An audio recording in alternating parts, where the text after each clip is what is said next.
Beyond the myths and their teachings, there are characters in Greek mythology that transcend their history.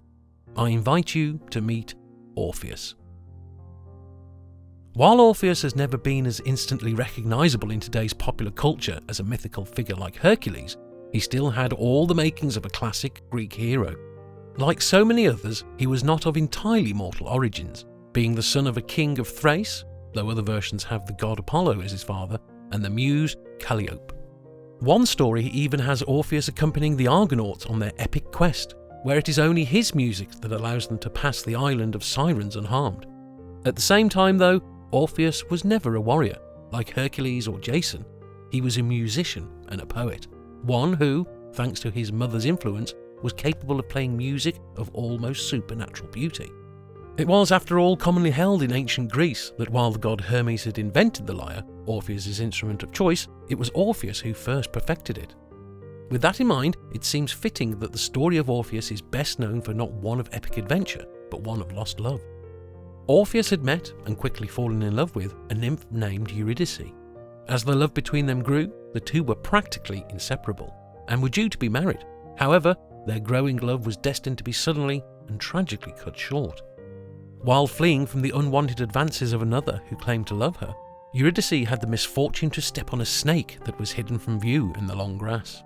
She was bitten, and the snake's potent venom took hold almost instantly. Eurydice quickly passed away.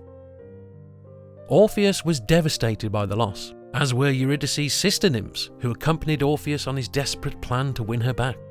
As they travelled, Orpheus sang of his grief for all to hear, and it was a song of such supernatural perfection that, it was said, every living thing fell silent as he passed. In time, their journey took them to the very entrance to the underworld itself.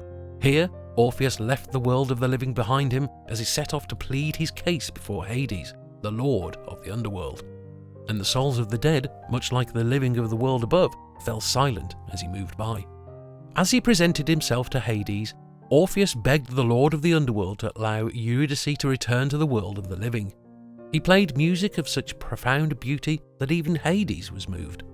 In time, Hades agreed that Eurydice should be allowed to live once more, though he still placed a condition on his offer. Orpheus was to leave the underworld, and the spirit of Eurydice would follow him, though he was strictly forbidden from looking back as he travelled. Perhaps it was intended as a test of faith, but, for whatever reason, Orpheus was required to leave the underworld without knowing whether or not Eurydice truly followed. He simply had to trust that Hades truly intended to keep his word. And, as he set off, that is exactly what he did, plucking on the strings of his lyre as he walked, so that the spirit of Eurydice could follow.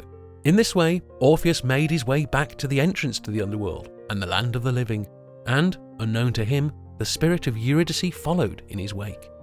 Perhaps it was the simple desperation to finally see her once more that led Orpheus finally giving in to temptation and looking back. Or perhaps he had begun to grow suspicious of Hades and feared he was the victim of some cruel trick. It was in the very moment that Orpheus had crossed the threshold back into the world of the living that his fears and his suspicions finally got the better of him.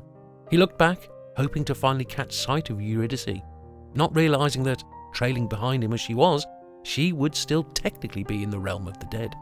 When he looked back, Orpheus did, indeed, finally see proof that the spirit of Eurydice had been permitted to follow him. It was only to be that one single glimpse, though. By looking back, Orpheus had broken the one rule that Hades had set. Orpheus was able to look upon his beloved Eurydice one final time as she was pulled back into the underworld and was lost to him once more. As he tried to enter the land of the dead to present himself to Hades once more, he found that he was refused entry, and, in the end, Orpheus was forced to return to the world of living alone. Forever, Orpheus is devastated and roams around Greece playing sad songs. Dejected and in great pain, Orpheus heads to the Rhodope and Hemo mountains to spend the rest of his life lamenting. The reality was that only 3 years passed until he met his death. During that time in the mountains, he dedicated himself to singing and playing the lyre, emitting sad but beautiful songs. His misery made even the trees themselves move. In addition to that, Orpheus rejected any love connection, no matter how beautiful or powerful the woman was. In fact, he even rejected several nymphs that the gods put in his way. Within his lament, he did not realise that he despised the Thracian bacchanals who were passing by. they took revenge and decided to kill him. His head, still singing with his lyre, floated to Lesbos. The dismembered limbs of Orpheus were gathered up and buried by the Muses. According to some accounts of the myth, the spirits of Orpheus and Eurydice end up finding each other in the Elysian fields and live there together for the whole eternity. His lyre was placed in the heavens as a constellation. I hope you didn't find the story of Orpheus too sad, and I really hope you enjoyed the video till the end. Thanks for watching. Yours truly, Mythos, the Historian.